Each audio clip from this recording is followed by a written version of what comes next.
boredom is, I think, like the underlying mood that plagues adulthood, especially spiritual boredom. Spiritual boredom, and there's a phrase for it in Chassidus, which I think when we understand how boredom functions, it's what we refer to as tainug bilti morgash, pleasure that's not felt.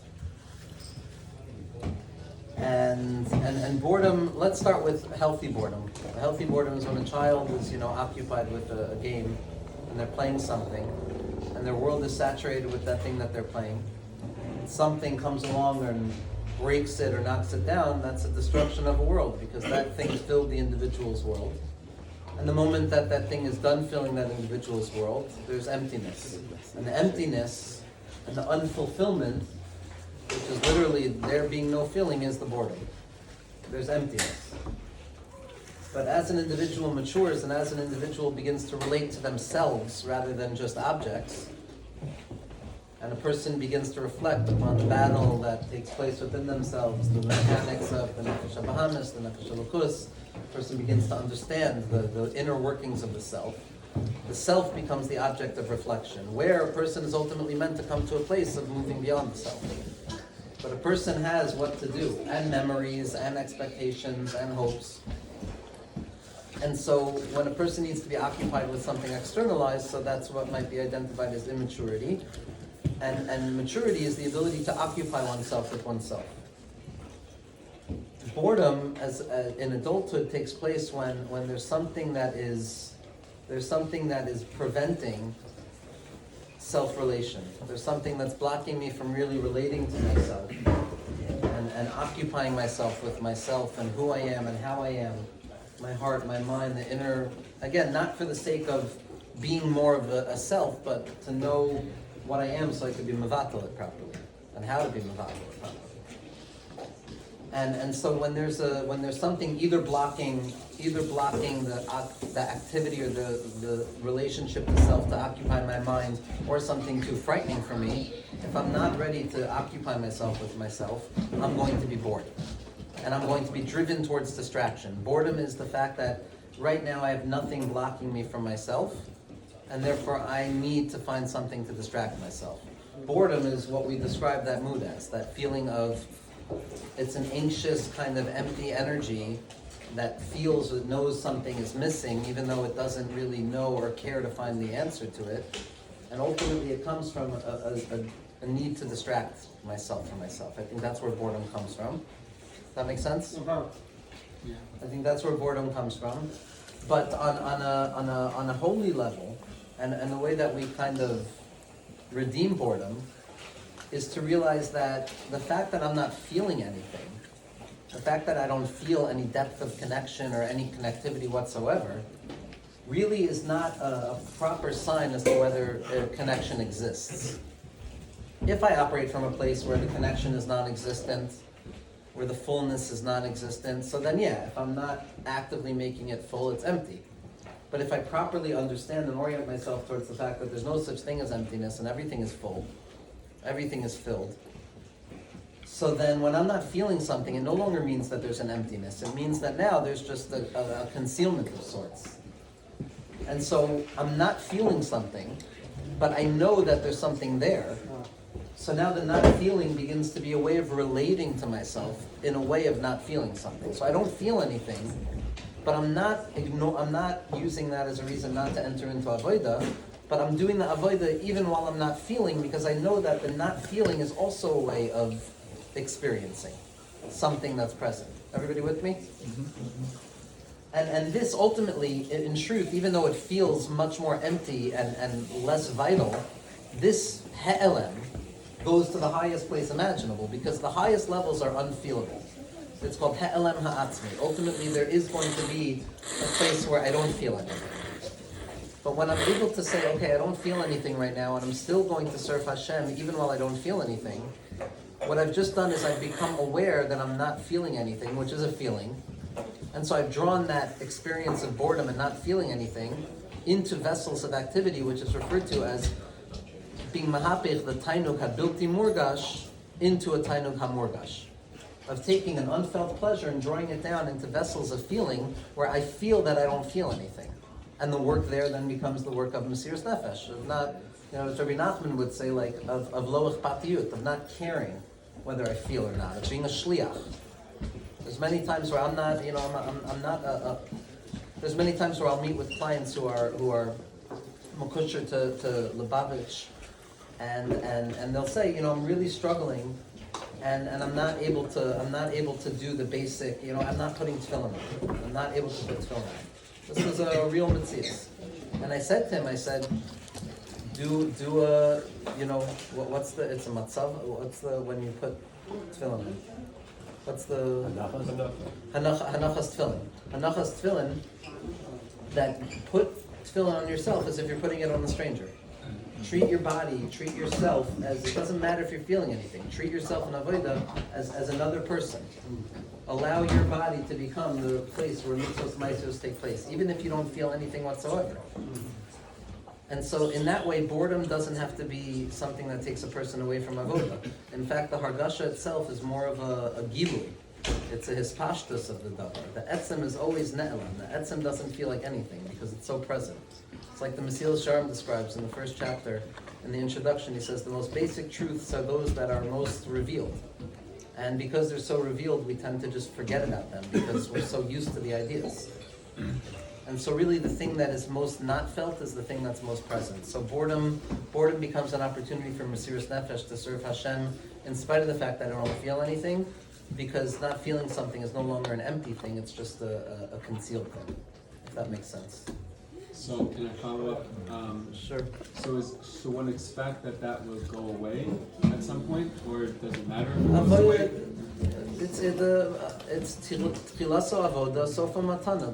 The hasaga, the hargasha, those things are matanos from Shemayim. It's not the main thing ever.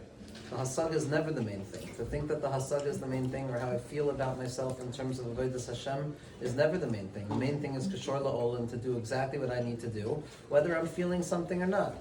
But that's only healthy when I've owned the fact that not feeling is not, I'm obedient, I was told that I'm supposed to feel something, I must be the one who's wrong. No, that's not the mahalach. It's that I believe that Hashem is big enough to include not feeling Him as well in the relationship.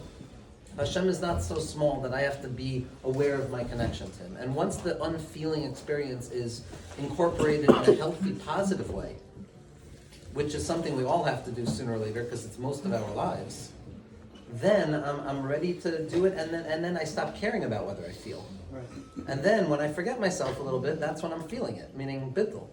So you to be so connected in the avodah that the feeling doesn't even make a difference. It doesn't make a difference, b'chlal, even if you're not connected in the avodah. Meaning, yes, when you get to the depth of the avodah on the innermost point, you're not feeling the avodah.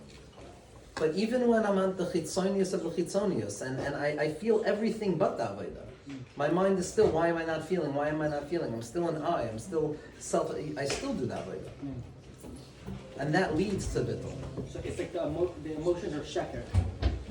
The emotions are giluyim, and all giluyim are sheker. All giluyim are sheker. Not sheker, it doesn't mean they're not true, it means they're not essential. This is what ultimately the Alter Rebbe gave over at the end of his life on Motzei Shabbos after making Havdalah on coffee. Ma'amer Nefesh Hashvela.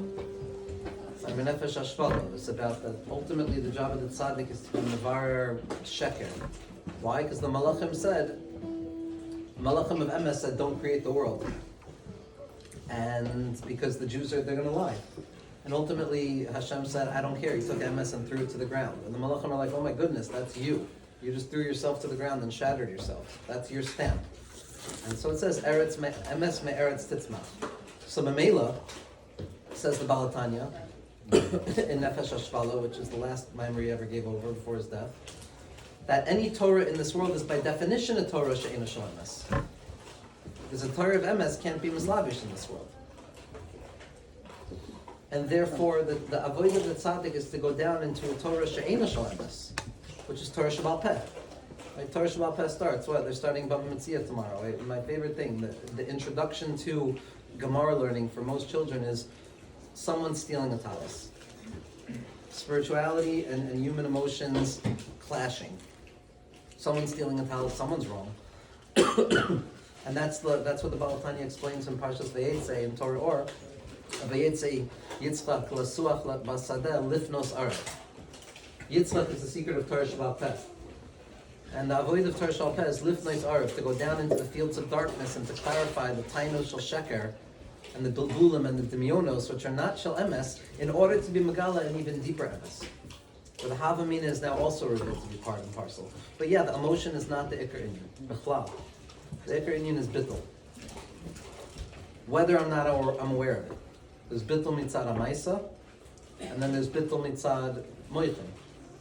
But and they're both inherently interconnected because the maisa is the Iker ultimately. But they're the deepest quintessential drop of bittul is inherent within just coming in contact with the road, doing something, engagement, activism. So that's that. I forgot what I was answering. I'm sorry. We're talking about boredom. So maybe another follow-up, if I may. Sure. Sure. Yeah. Unless there's someone, is there anybody else who has a?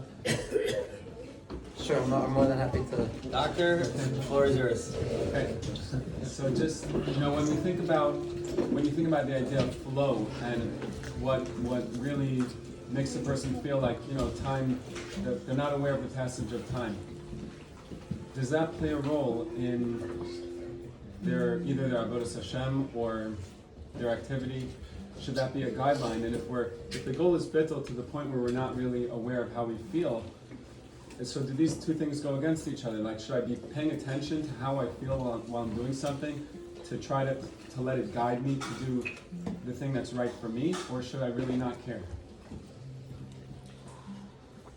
I mean, the hardest thing about this answer is that it ultimately does depend upon where a person places the linchpin of their avodah. That's ultimately where it depends, and I'm biased, because for me, the linchpin is Shulchan Aruch. And so Shulchan Aruch, I mean, that doesn't mean I keep the entirety of Shulchan Aruch, obviously. That means that ideally I would like to. Theoretically, I would like to. And so Shulchan Aruch becomes the framework in which, the Maisa is guided. So I do have some element of an objective orientation towards which direction I would like to go. You have this in recovery as well.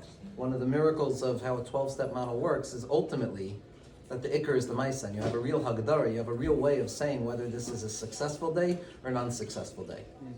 There's an identifiable thing that is Magdir, whether this was a good or a bad day. And so when a person has that, the benefit of having, this is what Rav Soloveitchik really wrote in Halachic Man, which is his understanding of Tanya, which is his understanding of the Alter Rebbe's understanding of Tzimtzum, as described in Parshas Vayakel. That Halacha is Tzimtzum, Halacha is Kalim. A person needs Kalim. There's infinite light. Light is infinite. Light is always going to be found. Light can be found anywhere because everywhere there's light.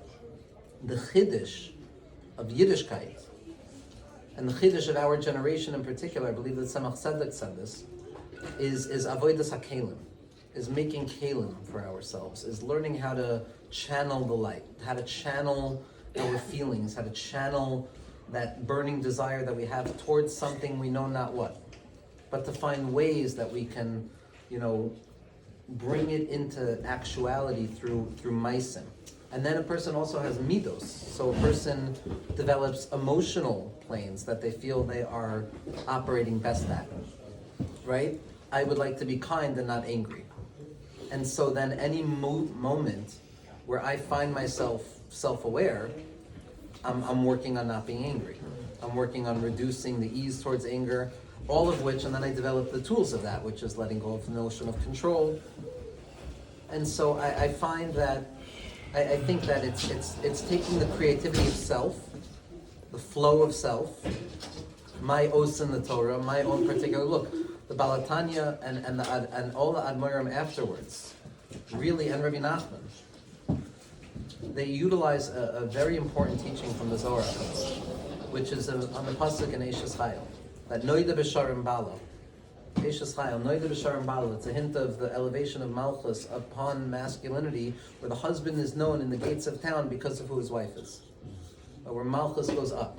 But what the Zohar Kadosh says, and Rabbi Nachman uses this in the first teaching in Sichos Haran, and it's in the Hakdama to nearly every sefer, especially in the Mikra Rebbe and the Baal Tanya. But it's Kol Chad Noida b'Sharim Bala, known in the gates of the city. Kol Chad lefum shira delay. Kol chad v'chad lefum shiur dilei. Each and every person in accordance with the conjecture of their own heart. Meaning to say that ultimately, there is a thin line of subjective experience that is unique and singular for each and every person in their relationship with HaKadosh Baruch Hu. The same way that each person is their own universe and each person is their own world. And so there is that nakuda of creativity that we bring, and that's where the artistry takes place. That's where the ebb and flow takes place. Because perpetual flow state is empty. Perpetual flow will flow endlessly. Flow with containment, chesed and gvura, is where the unity takes place. Riboy oros, too much light, too much directionality of how I'm feeling or where I assume myself to find myself, is very much still stuck in a control orientation way of being. I'd like to manufacture the circumstances upon which I get to paint the masterpiece. Bittul is that all of it is part of the master. However it goes, whatever the vessel is how I'm going to find myself in that moment. So is the subjectivity dependent on the type of Torah or tzaddik that we connect to, or the avodah that we kind of shoot our hand on? It's an endless question of what it depends on. Rabbi Nassim of Nimerov says, he's like, I'd say Torah on anything in the world, the deepest Torah, but when it comes to a Jew and who they are, and more importantly, where they stand in this world, I have nothing to say. Wow.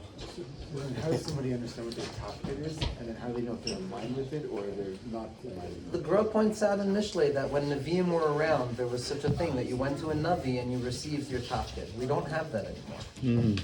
A person who's makusher to a tzaddik on a certain level has a din of a Navi, and especially certain tzaddikim. And so that's... Who says we can't do that today? Mukasher stuff that's find a tzaddik in Eretz Yisrael and be You can be Mukasher makasher in yourself with Yisrael. tzaddik, but not every tzaddik has a din of Navi. Not every tzaddik has a din of Navi. It's not meaning there's marching on. Meaning when a person, again, it doesn't depend on whether if you have a tzaddik who's giving you direction as to what your tafkid is, and you value the words that tzaddik is saying to you, that's a different thing. That's a different thing. Then that's the individual, but that's also not necessarily tafkid. That's more oriented towards tikkun, tikkunim, or there are different things. A tikkun is how do I refine what needs to be refined. Tafkid is really the same for each and every Jew. Tafkid is to be megala kvod shemayim down here. Tafkid is to reveal HaKadosh Baruch Hu wherever we are and however our lives unfold. So even like in work and like Bedafka in work. And again, we in the Babish, there's really when I teach Hasidus, it's really across the board. The first reaction is always, and again, I'm very much informed by Ishbitz and Reb Zin and Reb Tzadok, but the first reaction is always, wait, so you're saying this, but now what's going to happen when we screw everything up with this? So now that I know I'm okay no matter what, why am I ever going to get out of bed? I'm going to go and do this, that, or the other thing. And people are messed up by Shabtai Tzvi. Like there is like a reality where people really feel that these ideas are super dangerous, and if given permission to be okay with myself for a minute, I'm going to end up doing absolutely nothing and destroying all notions of productivity. In Lubavitch, obviously, you don't have that anxiety of like, how am I going to screw this up? How am I going to break this? You just do. You just do, right? You just do. There's no time to worry about this. There's no time. Person can spend their entire life wondering whether I should, eat this bite of pizza right now and chew it with this intention or not. The pizza's in front of a person. For the tzaddikim, if it's in front of me, it's my tafkid. If it's in front of me, it's my tafkid. Right. With Yiras Shamayim, and the knowledge that not all of us are Eishes Yifas Torah is not the first thing that we're all gonna, to believe in our Yetzer HaTov, at least as much as we believe in our Yetzer Hara. And that the orientation of a Jew is towards goodness.